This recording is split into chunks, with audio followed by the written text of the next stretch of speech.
You folks asked for it, and here it is. Here is your introduction to Arduino from an automotive enthusiast standpoint. So what is Arduino?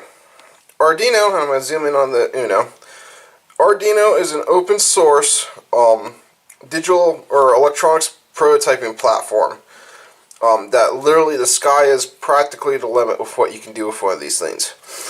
The Arduino Uno is not the smallest of the Unos, but it's what most people start out with. You can get them in starter kits, and I'll go into about that a little bit.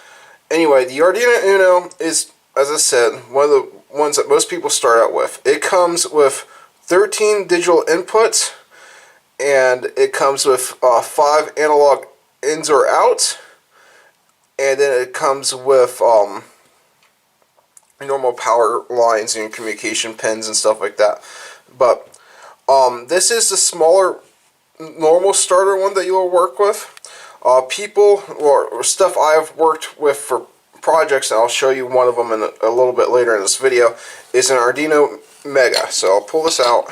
The Arduino Mega, and this is a kind of a clone, is a much bigger prototyping board. It comes with up to 53 digital inputs, 15 analog ins and outs.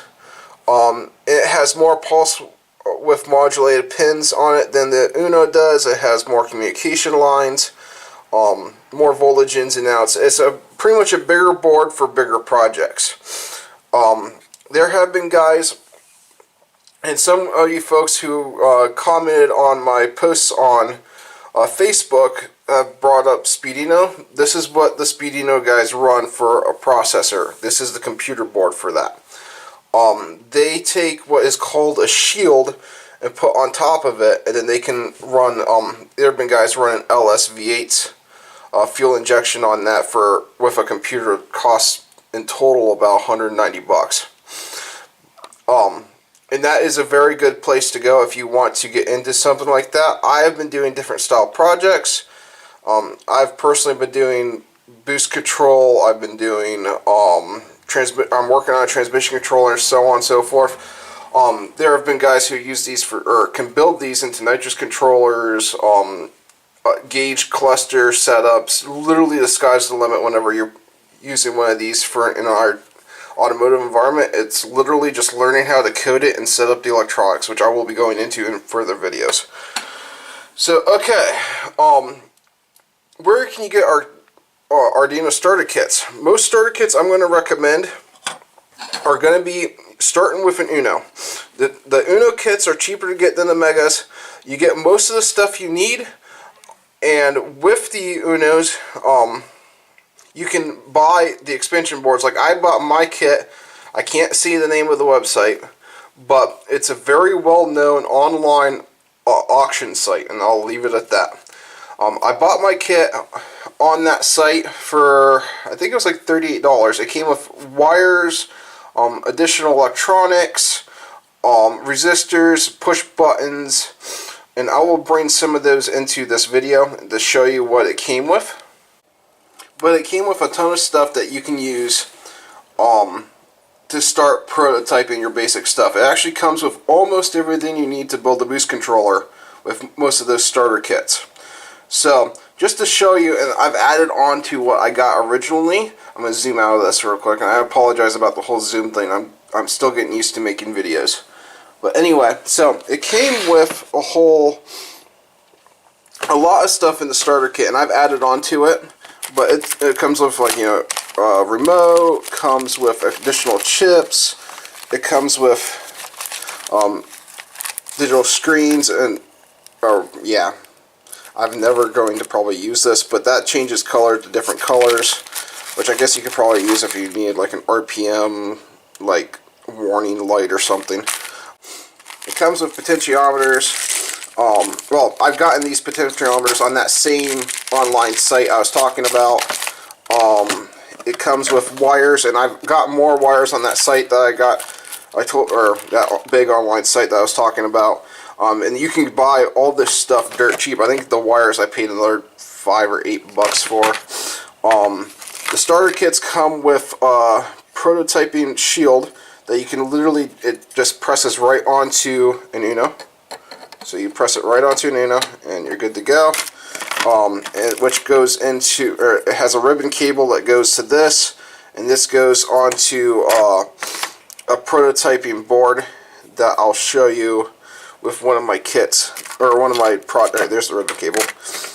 One of my projects I've had. Let's see. It comes with other stuff too, like speaker module and other odds and ends. I've gotten an extra relay board, which I'm probably not going to use like I thought I was going to. And just other odds and ends. You can buy an unbelievable amount of stuff on that site for Arduino. But anyway, I got a little cheap organizer just to put all my stuff in so I could keep everything organized. You'll eventually be getting other electronics parts to build this stuff into automotive kits. I think this is just, yeah, those are just transistors. I've got voltage regulators too, so that way you can hook 12 volts to the system. It regulates it down, because Arduinos work off 5 volts. You can put, people have put up to 12 volts into them, but the onboard voltage regulators can't take like 14 volts with a lot of switch inputs. So what I've found is I will just buy a bunch of, buy a pack of voltage regulators. So one pin gets grounded, the other pin gets source in, which, you know, from your battery when your engine's running, it's 14 volts, and then you get another pin that's source out that goes to the 5 volt in on the Arduino, and you're good to go to power it. But anyway, I kind of got off a little bit off track on that, but that is where you can get starter kits, and that's what comes with starter kits and stuff you can additionally buy.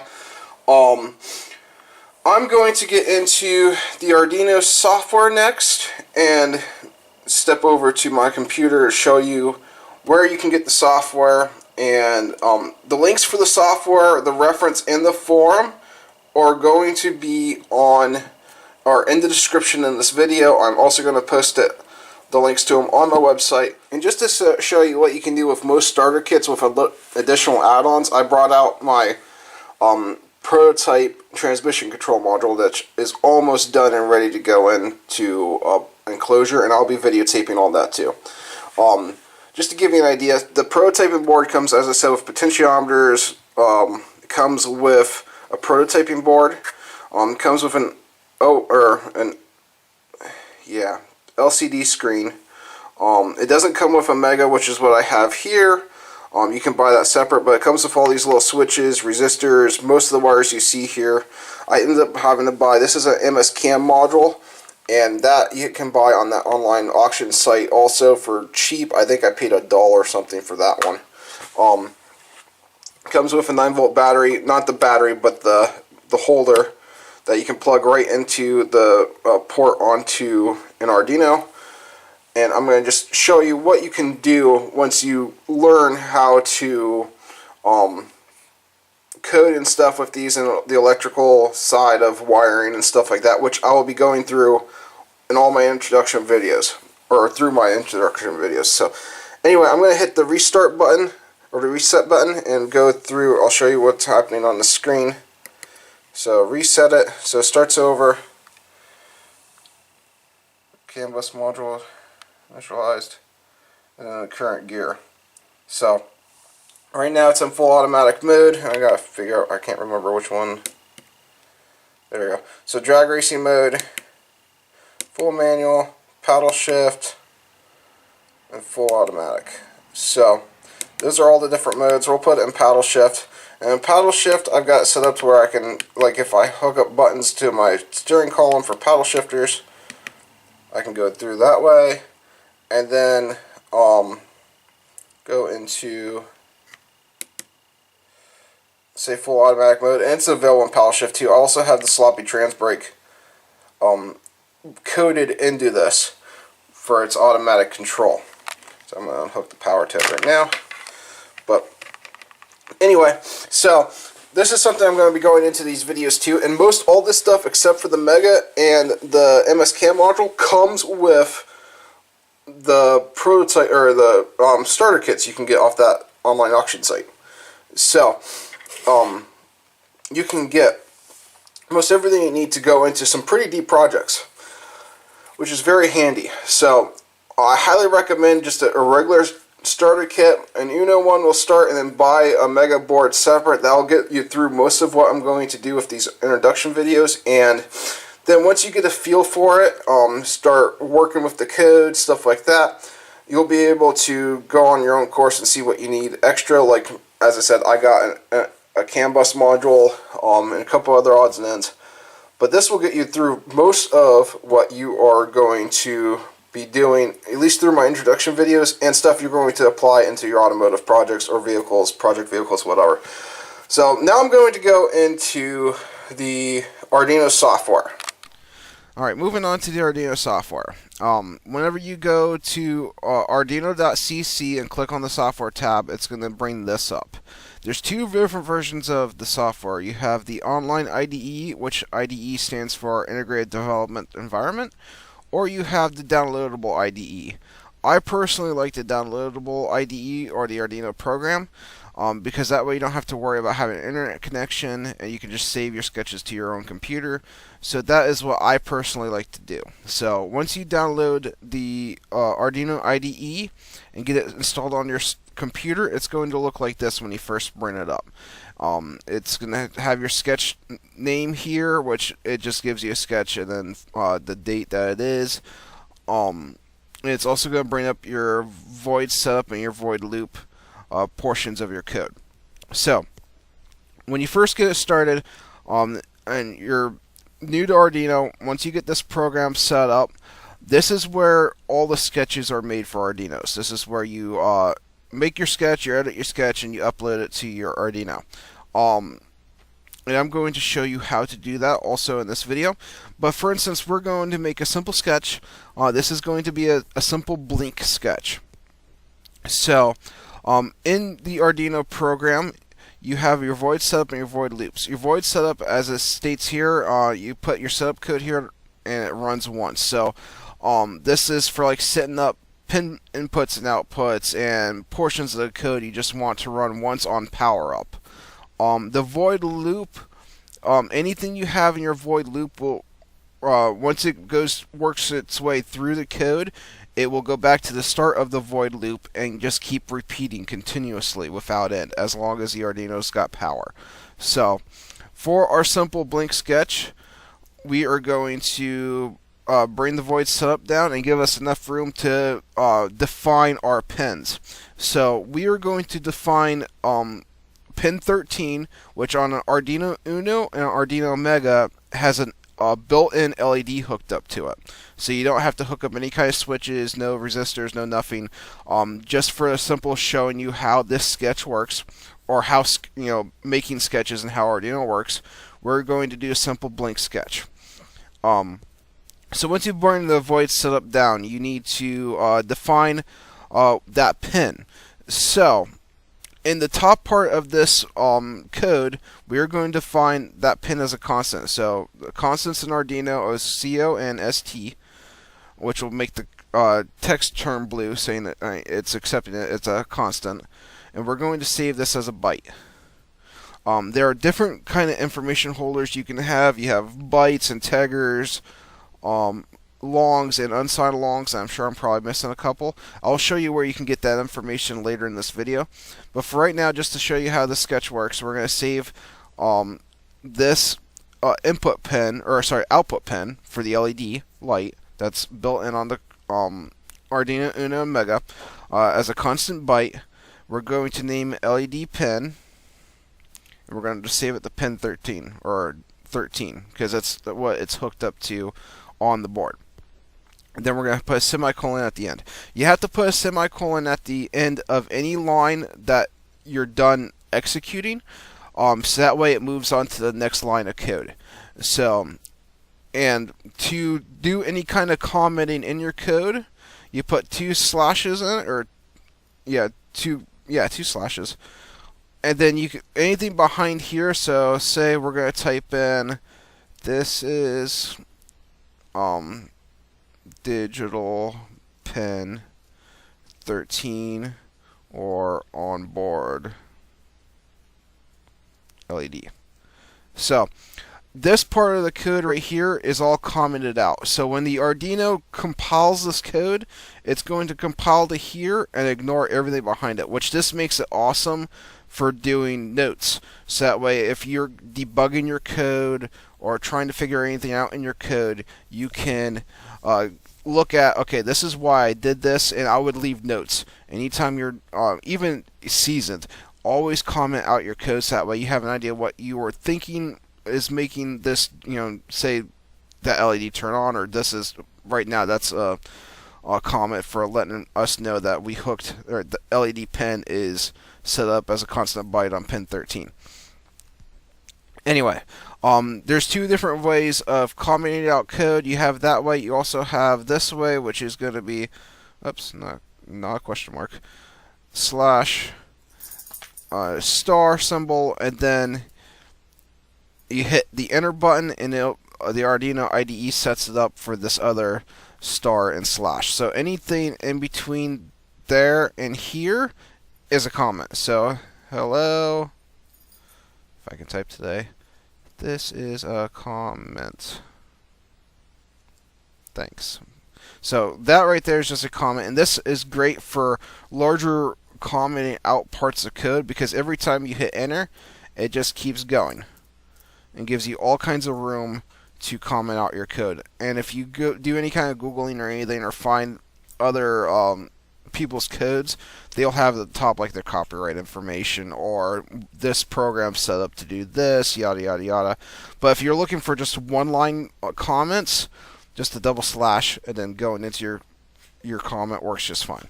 So anyway, so as you've seen in this, we set up LED pin as a constant byte, and it's pin 13. Now right now, the way this sketch is, the Arduino still doesn't know if that's an actual pin, and it doesn't know if it's input or output. So we're about to fix that. So you go into your void setup, and you pull that comment out. In order to let the Arduino know any kind of pin is an input or output, you have to put in pin mode. So PIN MODE, and the M's got to be capitalized. It will change the color from black to red. And then you will, in parentheses, put in the whatever you named the pin. So we named the LED pin, so it'll be LED pin, comma. And then if you set up for an output or input, you have to type it in caps lock, or all capitalized. So this is an output, so output parentheses and semicolon. So what this just told the Arduino is we made pin 13, which is equal, or LED pin, which is equal to 13. That is a pin on the Arduino, and we set it up as an output. And if you want to comment that out,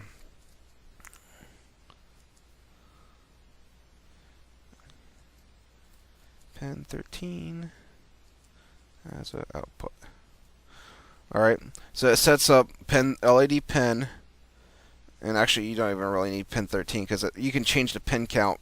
If you wanted to change what LED pin was, all you have to do is go up here and say we wanted to hook it up to 10. You just put it in as 10 and you go. But because the onboard LED is on pin 13, we're going to leave it on pin 13. So void setup, pin mode, LED pin output. This sets it up as an output. Now we're going to go into the void loop.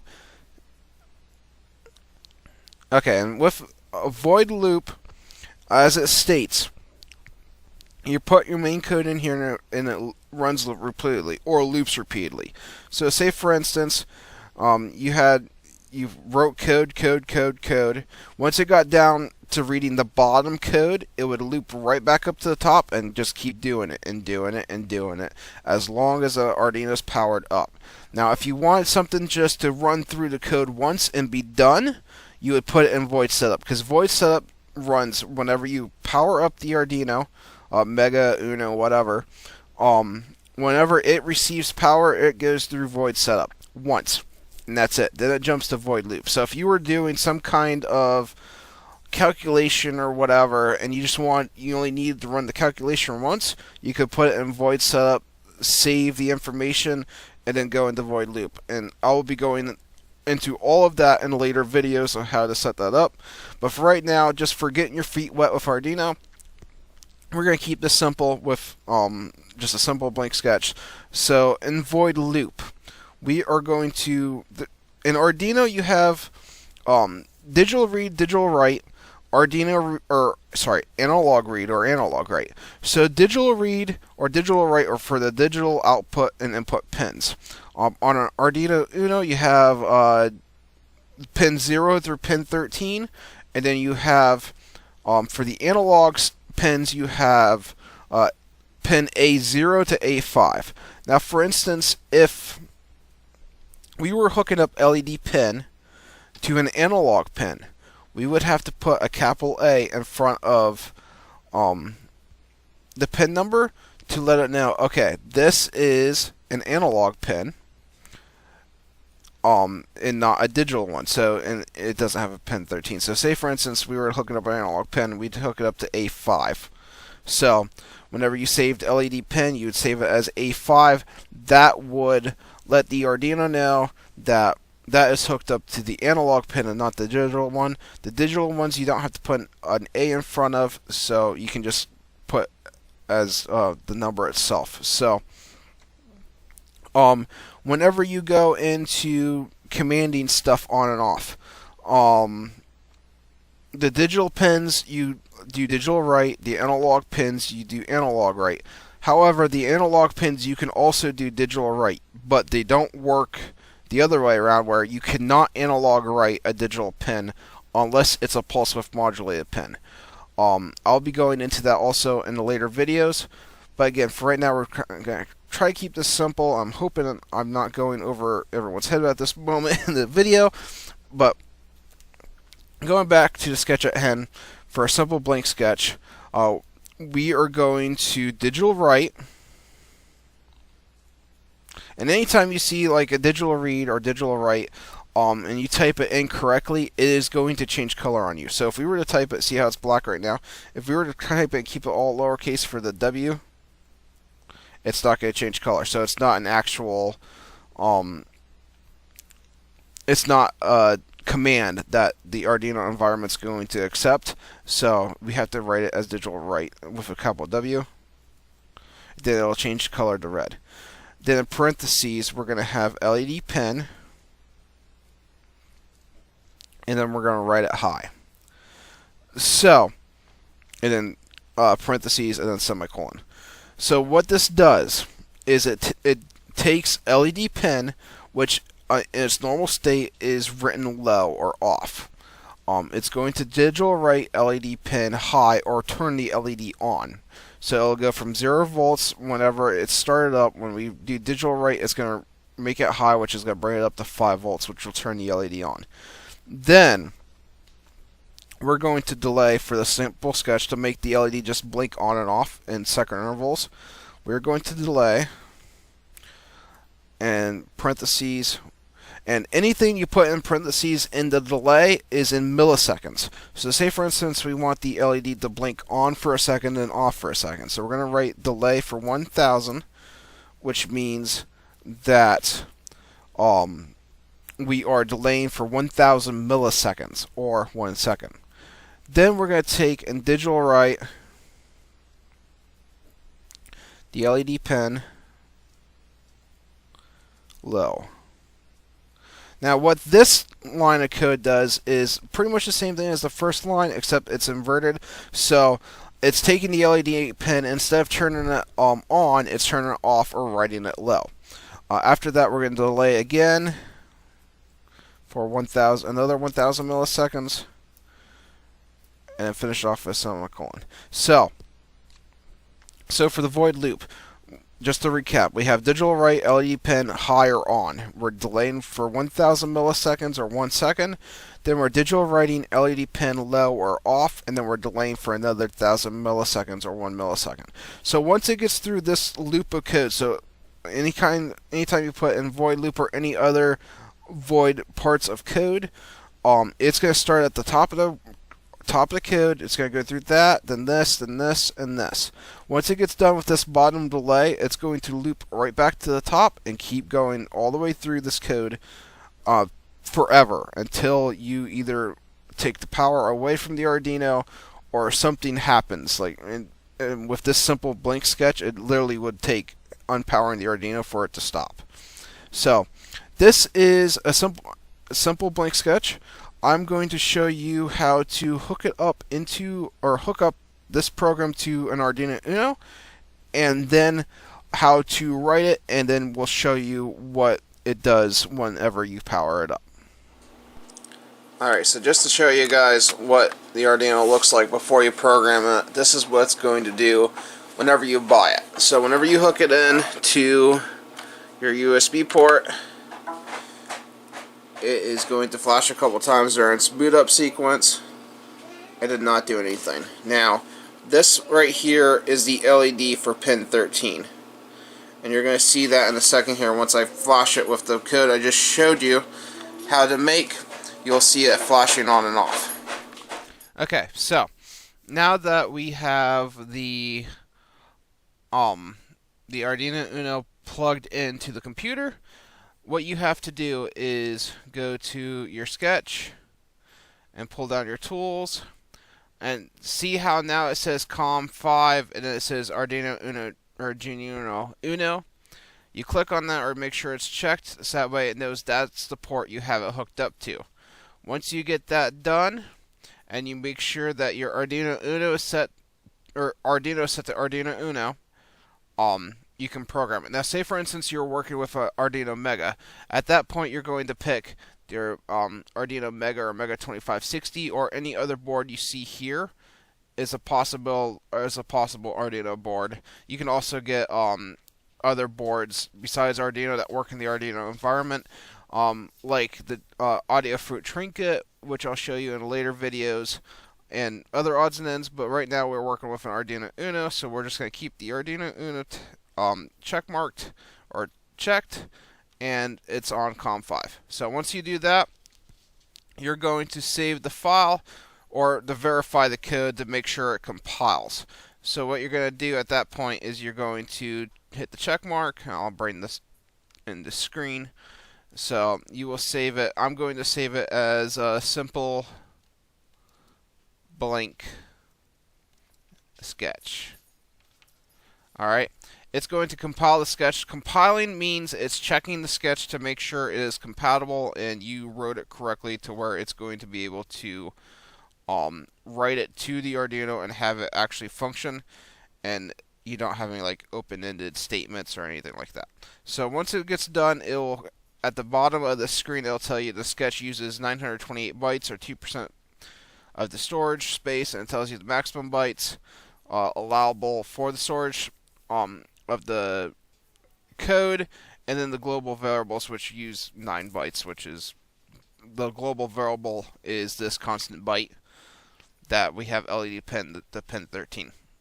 So and I believe that's also some of the RAM space.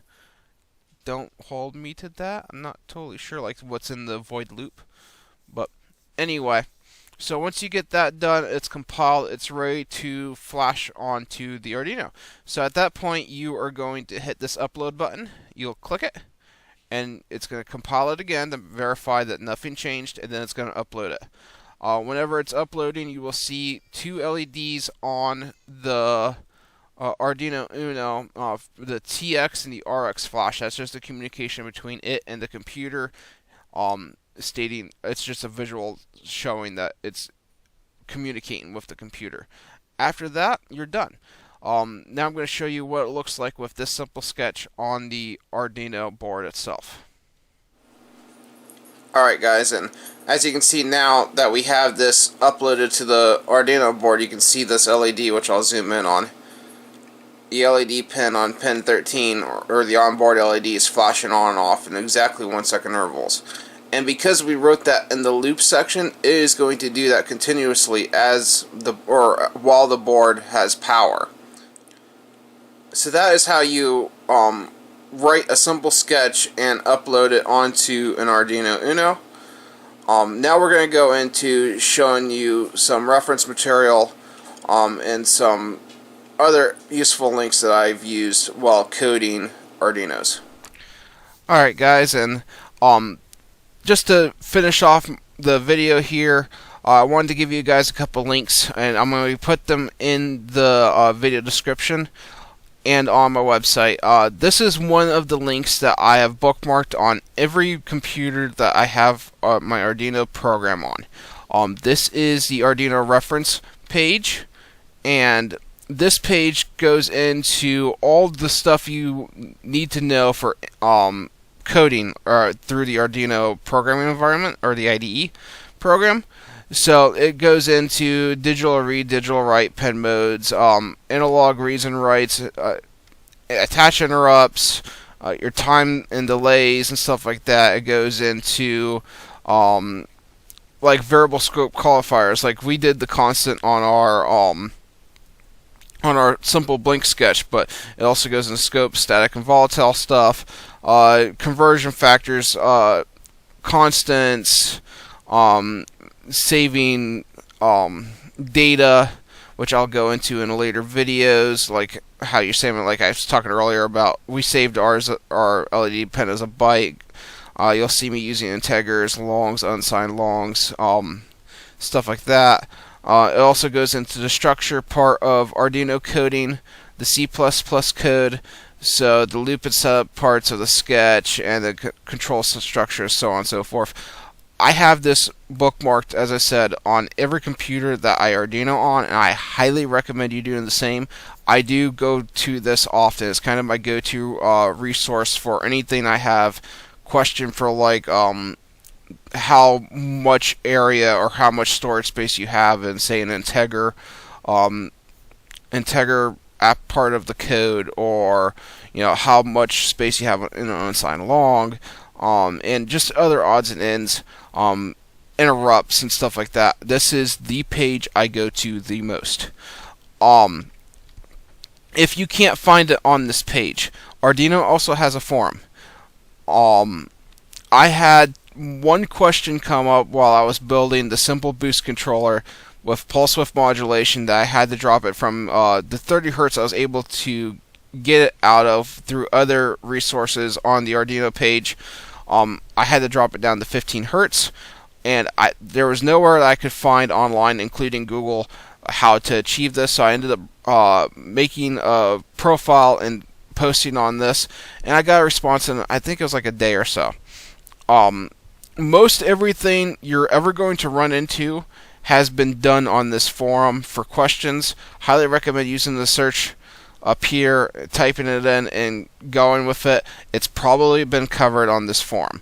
If you can't find it then, and you can't find it anywhere else, then I would make a post about it. But 9 times out of 10 your question's been answered either from the Arduino reference or the Arduino forum pages. So those are the 2 links. When you're Arduinoing, I highly recommend saving. They will save the reference page mainly will save your butt a lot when you're working with code and trying to debug. Alright, and that was the introduction into Arduino from an Automotive enthusiast standpoint. In the next videos I have coming out, I'll be going more into the Arduino coding and how to wire up the Arduino with inputs and outputs, and different things you need to know about the code, and how to I'll probably go into probably the boost controller code, because that's going to be an easier step into the Arduino.